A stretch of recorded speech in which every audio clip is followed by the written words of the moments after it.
भाई, और क्या आपने आज तक डिटॉल से हाथ धोए हैं और कभी डाबरा आंवला से बाल सजाए हैं, या फिर आपके मुंह में लेज की जगह लेग्स गए हैं? अगर नहीं,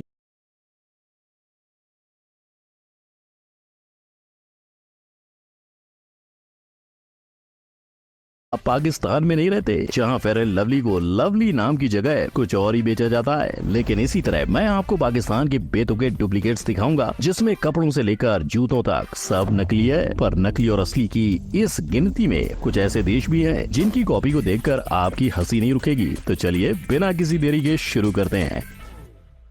नंबर 1, 100% खरा। 99.9% कीटाणु मारने वाला डेटॉल किधर है? वेल, जिधर भी हो, पाकिस्तान में तो नहीं है। तभी तो एक तरफ दुनिया कोरोना से बचने के लिए सोशल डिस्टेंसिंग और मास्क के बाद डेटॉल का सैनिटाइजर लगा रही थी, और पाकिस्तान की जनता डिटॉल को, मतलब पैकिंग से लेकर कलर और डिजाइनिंग एक, और नाम की हेरा फेरी। पर कुछ नकलची कंपनियों ने नाम तक बदलने की मेहनत नहीं की, और पाकिस्तान में डेटॉल की कॉपी इतनी तेजी से बिक रही थी कि सैनिटाइजर की बोतल के साथ साथ वाइप्स की भी नकल हो गई। जी हाँ, डेटॉल का डेटॉल और एंटी बैक्टीरिया का एंटी बैक्टेरी कर दिया गया। अब डेटॉल की सस्ती कॉपी बेचकर वहाँ के दुकानदार लोगों की जान को कितना खतरे में डाल रहे थे, इसका अंदाजा आपको होगा ही। परफेक्ट भाई बता दे कि बेचने वाले हाथ पाकिस्तानी दुकानदारों के थे, लेकिन नकली डेटॉल की सप्लाई तो विदेशी बताया जा रहा था। नंबर 2, नाम बड़े और दर्शन खोटे। अगर कोई आपको गर्म की जगह ठंडा खिला दे, बैटमैन बोल के क्रश दिखा दे और आपकी चाय में नमक मिला दे, तो थोड़ा मुंह तो बिगड़ेगा ही ना। वेल, पाकिस्तान में आए दिन लोगों के साथ धोखे होते जा रहे हैं। ये सारे मिलके हमको पागल बना रहे के बच्चे। पहले आम चीजों को महंगा बेचकर और अब KFC के नाम पर KPC में बिठाकर। लेकिन भाई लोग, ये KPC पाकिस्तान में नहीं, मिलान यानी इटली में है। पर चाहे ये हरकत पाकिस्तान में नहीं हुई है, पर ये हरकत पाकिस्तानी द्वारा ही की गई थी। अबे साले। और चाहे पाकिस्तान में KPC ना हो, पर KFC है, वो भी पूरे 115। मगर इंडिया के मुकाबले ये आंकड़ा काफी कम है, क्योंकि KFC ने इंडिया के अंदर अपने 350 आउटलेट्स खोल रखे हैं। पर अगर आपको ऑप्शन दिया जाए तो आप KPC जाना पसंद करोगे या फिर KFC?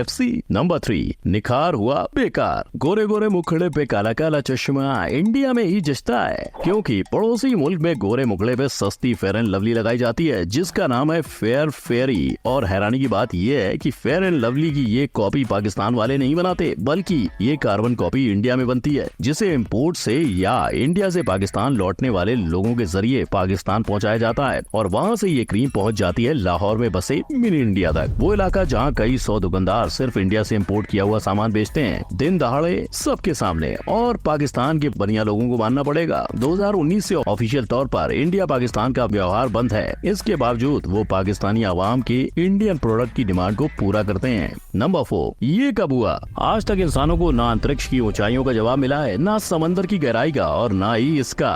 ये क्या है? ये जलवा आपको पाकिस्तान कराची के ज़ैनब मार्केट में मिल जाएगा, जहां इस नाइकी के डुप्लीकेट को एक नहीं 2 राइट टिक मिले थे। तो अगर इस पे नाइकी का स्लोगन लगाया जाता तो वो भी गलत होता, जहां जस्ट डू इट की जगह डोंट डू इट लिखा जाता। इतना ही नहीं, पाकिस्तान वालों ने जूतों पर भी झूठ लिखना नहीं छोड़ा, क्योंकि इन जूतों को देखकर तो लगता है कि इसकी कारीगरी में थोड़ी घाई हो गई थी और स्पेलिंग गलत लिख गया है। हालांकि फेक डिजाइनर क्लॉथ्स ने पाकिस्तान के नाक में भी दम कर रखा है, जहाँ उन्हें फेक एडलो और खादी सूट्स का सामना करना पड़ रहा है। और तो और इसके सबसे बड़े रिटेलर्स पाकिस्तान के फेसबुक पेज पर ही मिल जाएंगे, जो अपने डिस्क्रिप्शन में ही रेप्लिका का टैग लगा देते हैं। अब इसमें एडिडास का एडिबस तो होना आम बात होगी। नंबर 5, हर जगह रिप ऑफ का बोलबाला। मैकडोनल्ड्स को अपना नाम उसके मेकर्स की वजह से मिला था, और इसीलिए फैक भाई इस रेस्टोरेंट के ओनर का नाम ढूंढ रहा है। ये मैकडोनल्ड का जुड़वा भाई पूरे इंटरनेट पर छाया हुआ है, अपने काम नहीं नाम की वजह से। और ये इतना फेमस हुआ कि लोग इस रेस्टोरेंट को माइनक्राफ्ट में भी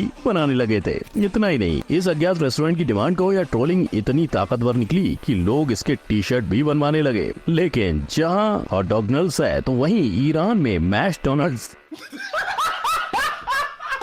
और ना सिर्फ एक ईरान ने अमेरिका को चिढ़ाते हुए पिज्जा हट का पिज्जा हैट और KFC का ZFC भी किया हुआ है। पर सबसे हटके टर्की ने न्यूटेला का नट मास्टर कर डाला। और तो और आपको नट मास्टर के कई प्रोडक्ट्स मार्केट में बिकते मिलेंगे। तो भाई लोग, अपने नट मास्टर को हॉटडॉगनल्ड्स पे ऊपर लगा के खाना मत भूलना। नंबर 6, तेल निकाल दिया। असली आंवला, डाबर आंवला। ये पार्ट सिर्फ इंडिया में नहीं, पाकिस्तान में पाकिस्तानी एक्ट्रेस आयजा खान भी पढ़ाया करती थी। लेकिन इसके बावजूद जब विदेशी व्लॉगर कार्ल रॉक पाकिस्तान के मिनी इंडिया की गलियां छान रहे थे, तो उन्हें मिला ये लिखाई से बोतल की सजावट तक पाकिस्तान की किसी सस्ती कंपनी के द्वारा सब कुछ छापा हुआ डाबरा आमला। पर एक विदेशी होकर भी कार्ल ने दुनिया भर के 35 मिलियन लोगों का भरोसा और 80 साल का इतिहास रखने वाले डाबर आमला के हेयर ऑयल को एक बार में पहचान लिया और दुकान वाले के सामने ही मेड इन पाकिस्तान तेल को नकली बता दिया। Absolutely fake, नकली है। ये मेड इन पाकिस्तान है ये वाला। लेकिन कार्ल यही नहीं रुके, उन्होंने इंडिया के तेल की तारीफ में उसे असली भी कहा। ये वाला असली है हिंदुस्तान से। Be careful, buy original। पर जितने खुश वो थे उतने दुखी ये भाई साहब थे, जिन्हें पक्का पाकिस्तान की नकल पकड़े जाने का गम था। नंबर 7, छापिस्तान। हर प्रोडक्ट की एड उसके नाम के ऊपर से बनती है, लेकिन जब आपके प्रोडक्ट का नाम लेग्स हो तो अब जब पैर के ऊपर से कुछ नहीं बन सकता, तो जैसे पूरी दुनिया ने लेस की नकल करके उनकी मार्केटिंग का फायदा उठाया, वैसे ही पाकिस्तान ने भी किया। ऐसा ही कमाल कैटकोट में भी दिखा, जहां किटकैट की तरह दिखने वाली चॉकलेट को बनाया गया, स्लोगन को ढापा गया और सक्सेस का रास्ता नापा गया। लेकिन जैसे हर डुप्लीकेट चीज इंटरनेट पर वायरल होते ही ट्रोल हो जाती है, उसी तरह कैटकोट को भी लोगों ने नहीं जोड़ा। और जहां इतना ट्रोलिंग काफी नहीं था, तो पाकिस्तानियों ने डव के नहाने वाले साबुन को भी डेव कर दिया। लेकिन शायद इन्हें पॉपुलर ब्रांड्स की कॉपी करने की जरूरत नहीं, क्योंकि अगर देखा जाए तो पाकिस्तान के अंदर Unilever Pakistan limited, vital soap and chemicals और लॉरियल पाकिस्तान जैसी बड़ी कंपनी सामने आती हैं। नंबर 8, नाम में क्या रखा है। नाम में क्या रखा है, इस पंक्ति से शेक्सपियर ये कहना चाहते थे कि गुलाब को दूसरे नाम से बुलाया तब भी वो मीठी सुगंधी देगा। और पाकिस्तान ने शेक्सपियर की बात मानकर इंडिया में बहुत चर्चित चोको पाई का सस्ता नामकरण कर दिया, पर चॉकलेट की मिठास को चॉक डे नाम देकर, जो सुनकर ये बच्चों की चॉकलेट पाई कम और लोगों को चौंका देने का ऑर्डर ज्यादा लगता है। अब जिनसे एक चोको पाई का नामकरण सही से नहीं हुआ, उनसे हमें कैसी उम्मीदें। लेकिन इसके बावजूद माय फेयर का कॉन्फिडेंस ऑल टाइम हाई है, शायद इसीलिए क्योंकि 90 पर कंपनी का एड्रेस ही गायब है। नंबर 9, मज्जा नीलाई। इंडिया का ये माजा पीकर आपको ताजे आमों का स्वाद आएगा, लेकिन जब पाकिस्तान में कोई माजा मांगता है तो उसे मिलता है ये मिक्स फ्रूट जूस। पर हमारे माजा का सस्ता मजाक बनाने के बाद अगर आपको लगता है कि ये रुके, तो अफसोस आप गलत हो, क्योंकि नेक्स्ट की कॉपी अभी बाकी है मेरे दोस्त। वो पाकिस्तानी सॉफ्ट ड्रिंक कंपनी जो डायरेक्ट कोका कोला से टक्कर लेगी। इनके पास कोका कोला का डुप्लीकेट कोला नेक्स्ट है, फैंटा का रेंगो नेक्स्ट, स्प्राइट का फिज अप नेक्स्ट, और ऐसे ही हर दूसरी ड्रिंक की कॉपी है। क्या माइला, इतनी हेरा फेरी। कोला नेक्स्ट को लॉन्च करने वाली कंपनी की बात करें तो उसने 2016 से अपना प्रोडक्शन शुरू किया था और सिर्फ एक दशक से कम वक्त में उसने पाकिस्तान के कई नामी एक्टर्स को अपने साथ ऑलरेडी जोड़ लिया है। पर जिस मुश्किल हालात से पाकिस्तान गुजर रहा है, ये कहना मुश्किल है कि नेक्स्ट कब तक कोका कोला कंपनी के साथ मुकाबला करता रह पाएगा। तो भाई लोग, ये थे वो डुप्लीकेट जो जुड़वा भाइयों से भी ज्यादा एक जैसे लगते हैं। लेकिन पाकिस्तान वालों ने सिर्फ इंडिया के प्रोडक्ट्स ही नहीं चुराए, गाने भी ढापे हैं।